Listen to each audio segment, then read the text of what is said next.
So, magandang araw mga kalas, no? So, dito na naman tayo para talakayin na naman ulit yung mga gold carat, no?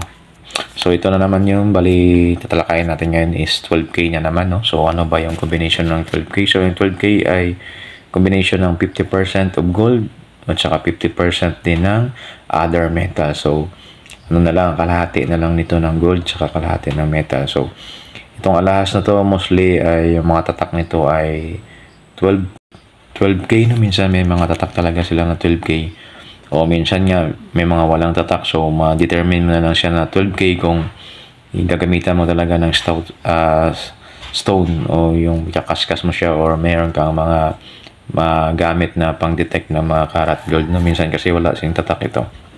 So mostly ito yung mga 12K no, so yan mapusaw na yung kulay ng mga 12K, tapos ito yung tatak niya no, mga 12K yan.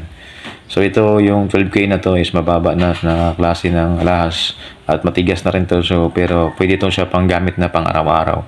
Hindi na agad madideform nito yung mga singsing, yung mga earrings or mga bracelet natin siyang mga kwintas kasi matibay na to siya. Yung itong 12K kasi kahit mababa yung karat niya pero matibay na rin to yung items na to. So yan, tingnan nyo yung mga sample ng mga 12K ng gold carat.